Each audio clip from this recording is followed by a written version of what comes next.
हरियाणा का राजनीतिक महाभारत का शंखनाद कल कुरुक्षेत्र की पावन धरा से होगा। कुरुक्षेत्र की थानासद अनाज मंडी में भाजपा की बड़ी रैली आयोजित की जाएगी। इस रैली की तैयारियों को लेकर रैली के संयोजक पूर्व सांसद संजय भाटिया, भाजपा के प्रदेश महामंत्री कृष्ण बेदी और राज्य मंत्री सुभाष सुधा और भाजपा जिला अध्यक्ष सुशील राणा ने सर्किट हाउस में पत्रकार वार्ता की। आज की जो प्रेस वार्ता है वो चुनाव के मद्देनज़र विजय शंखनाद जो रैली है उसके मद्देनज़र रखी गई है। अपना जो वक्तव्य बीच में राज्य मंत्री सुभाष सुधा जी और संजय भाटिया जी आपके सामने रखें।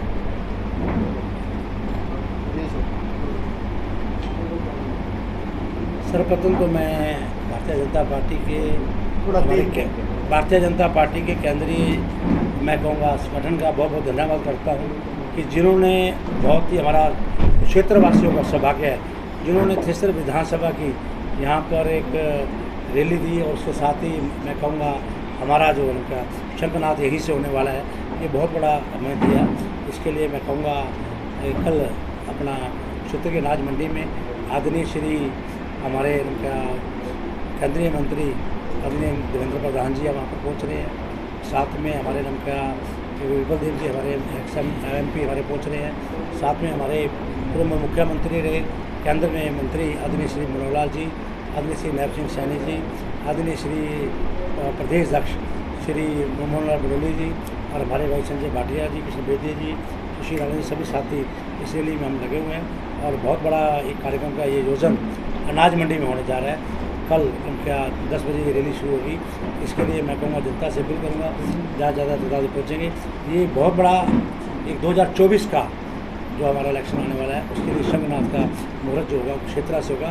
और मैं कहूँगा हमारे जो सेंटर हमारे जो संगठन के लोग आ रहे हैं, जो हमारे मंत्री आ रहे हैं, जो हमारे मुख्यमंत्री जी हैं, उनके विचारों को सुनेंगे।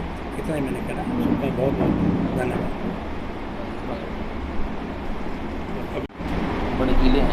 देखिए कुरुक्षेत्र एक बहुत बड़ा धार्मिक स्थल है। यहाँ श्री कृष्ण भगवान ने अर्जुन को गीता का उपदेश दिया। रण क्षेत्र है और मैं कहूँगा भारतीय जनता पार्टी आने वाली मैं कहता तीसरी बार भारतीय जनता पार्टी इस कारण बनेगी।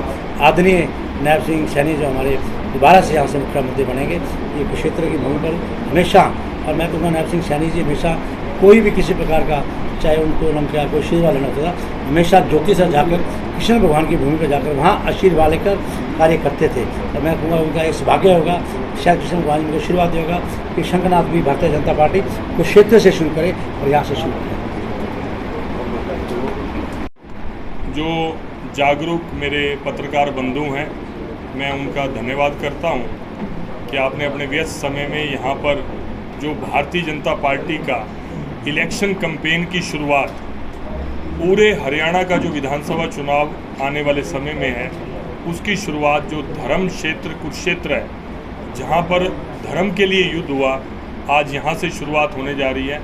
ये 90 की 90 विधानसभाओं में ये कार्यक्रम होने वाला है, ये रैलियाँ होने वाली हैं। और सबसे पहली रैली थानेसर के अंदर कल हमारी शुरुआत है, जिसमें हमारे प्रदेश के चुनाव के प्रभारी धर्मेंद्र प्रधान जी, सह प्रभारी विप्लव देव जी और जो हमारे संगठन के भी प्रभारी हैं डॉक्टर सतीश पूनिया जी और सह प्रभारी जो हैं सुरेंद्र नागर जी, वो रहने वाले हैं। और माननीय मुख्यमंत्री जी इस रैली को संबोधित करेंगे।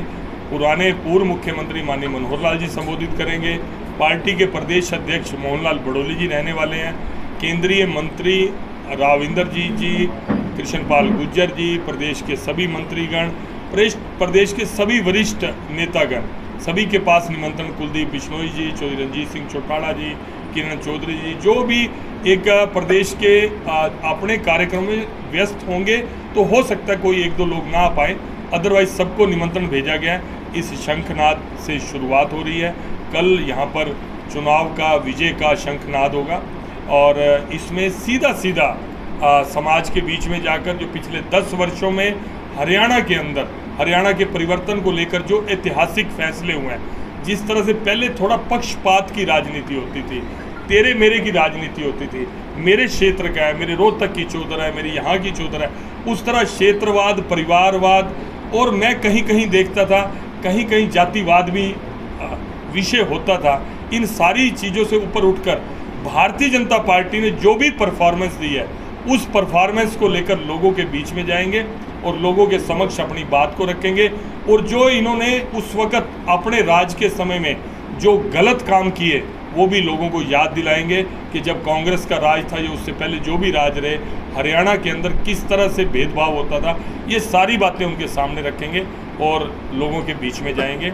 मैं आप सबका, क्योंकि कुरुक्षेत्र की धरती से हो रहा है, हम सबका दायित्व बनता है। और सबसे बड़ी बात, हमारे लाडले मुख्यमंत्री जो एक गरीब परिवार का बच्चा, मैं हमेशा कई बार बोलता हूँ, मुझे लगता है प्रोटोकॉल के नाते बोलना चाहिए कि नहीं बोलना चाहिए, एक साधारण से परिवार का बच्चा, एक गरीब परिवार का बच्चा जो हमारे मुख्यमंत्री हैं, माननीय मुख्यमंत्री नायब सैनी जी, मैं याद करता हूं उस दिन को, क्योंकि मैं भी लगभग कॉलेज छात्र राजनीति से लेकर 87 से भारतीय जनता पार्टी में बूथ के कार्यकर्ता से लेकर प्रदेश तक अनेक दायित्वों में रहा।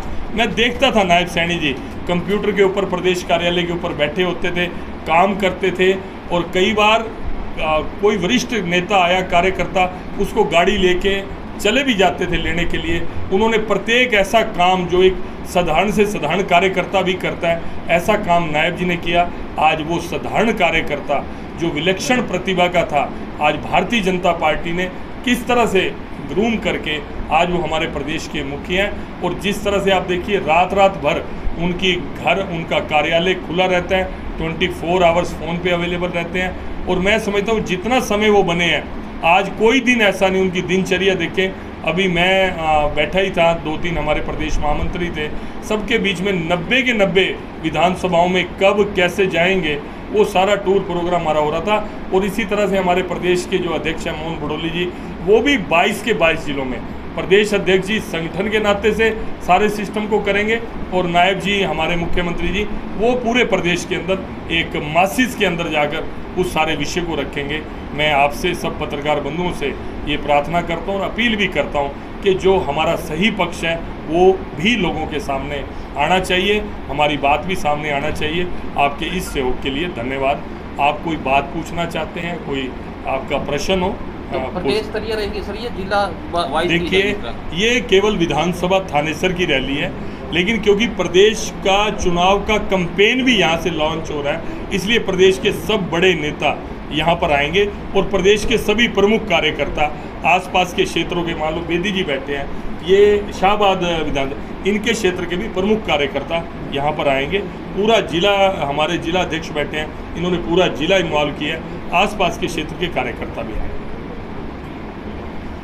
भाटिया जी, आपने कहा कि नायब सैनी रात को भी समस्या सुनकर जनता की देखा भी गया है, क्या यह मनोहर लाल की कमजोरी रही है कि वो वहाँ पर जो कबीर कुटिया थी वहाँ लोगों को बहुत कम मिलते थे? देखिए, और जिसके कारण से भारतीय जनता पार्टी ने हरियाणा में 5 लोकसभा सीट हारी है।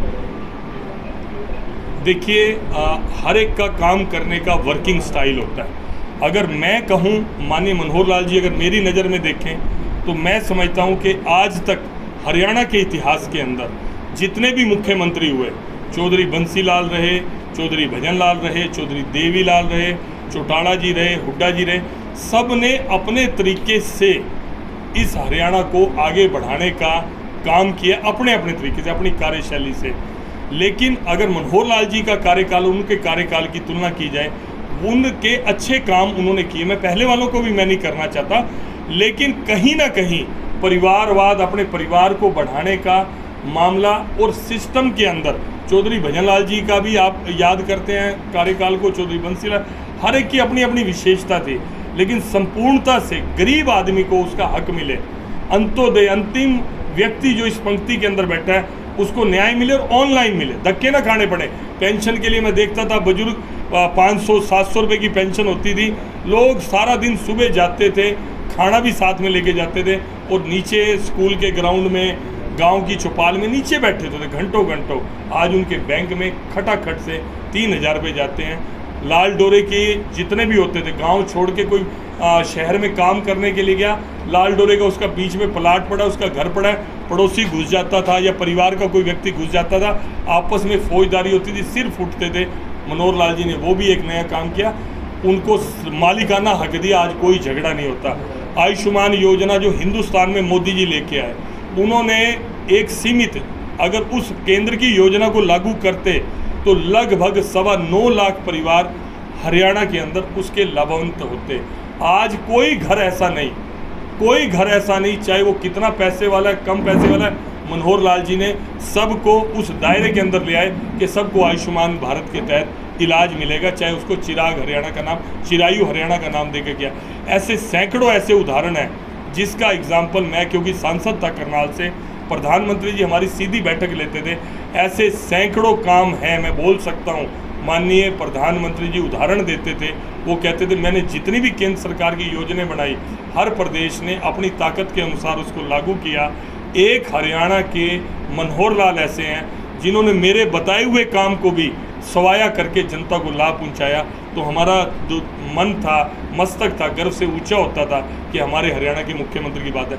श्रेष्ठ मुख्यमंत्री, ये भी उन्होंने आदर्श बनाया। आप कांग्रेस का देखो, कांग्रेस के अंदर मुख्यमंत्री पद को लेकर कितने की पहले भी हम अकेले लड़े थे, अब भी हम अकेले लड़े। भाटिया जी, पिछली दफा 2019 के चुनाव में आपके जो टॉप मंत्री थे वो हार गए थे जी। इस बार तो ऐसा होने वाला नहीं है। देखिए, जो चुनाव हारे, देखो हार जीत जीवन का दो पहलू है।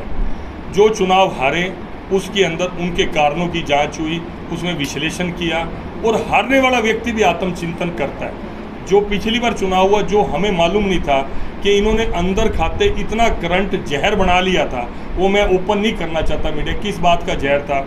जहां भारतीय जनता पार्टी के सामने जेजेपी का चुनाव व्यक्ति जीता, कांग्रेस के कैंडिडेट की वोट जमानत जब्त हुई। जहां कांग्रेस का कैंडिडेट चुनाव जीता, वहां जेजेपी के कैंडिडेट की जमानत जब्त हुई, और जहां इंडिपेंडेंट जीता, वहां इन दोनों की जमानत जब्त हुई। ऐसा तो नहीं था कि कांग्रेस का आधार खत्म हो गया था। इसका मतलब टेक्निकल वोटिंग थी कि कौन व्यक्ति बीजेपी को हराने जा रहा है, इसलिए वो ही सारे मिलके वहाँ पर वोट डालें। ये रणनीति पिछली बार कोई पार्टी चुनाव नहीं लड़ी थी।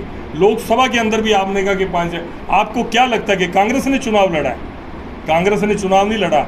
जिन समाजों के अंदर जहर पैदा करा कांग्रेस ने अंदर, वही बीजेपी के अंगेस्ट वर्कर बन के। खुल के बताओ ना कौन सा समाज? नहीं, मैं ये कोई देखो, अब मैं कह रहा कोई, हम बैठे हैं समाज को जोड़ने के लिए, लेकिन सच्चाई को सभी समाज समझते हैं। किस तरह से एक बहाना किया गया, किसान आंदोलन का बहाना किया गया, किससे और मुद्दे बनाए गए, ये समाज को तोड़ने वाली चीज़ें हैं।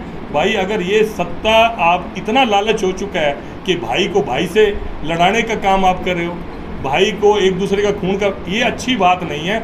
इस ऐसी राजनीति और ऐसी सत्ता से हमारी 100 साल भी ना आए। पहले भी हमने विपक्ष में रहे हैं, हमें किसी बात की चिंता नहीं, लेकिन मैं विपक्ष से भी कहूँगा कि इस घटिया बातों से आपको बाज आना चाहिए, क्योंकि ये घाव सालों साल नहीं बोलते। सन 47 के अंदर हमारे बुजुर्ग, मेरे पिता 12 साल के थे, आज वो 90 साल के हो चुके हैं, आज भी वो हैं। वो आज 12 साल की आयु का जो दृश्य, जो मंजर मेरे पिता ने देखा, आज भी जब हम अकेले में बैठते हैं वो बताते हैं। वो जहर आज देखोगे 75-80 साल होने जा रहे हैं, 47 में देश आज़ाद हुआ, आज भी मन से, आंखों से वो मंजर निकलता नहीं। मैं चाहता हूँ कि आज हम आज़ाद हिंदुस्तान के हैं, और आज़ाद कराने में हमारे शहीदों ने शहादत दी। कम से कम आप इस आज़ाद हिंदुस्तान के अंदर उस तरह का वातावरण पैदा मत करो, एक सत्ता के लालच में, कुर्सी के लालच में। ये मैं विपक्ष के लोगों को कहना चाहूँगा। शुक्रिया।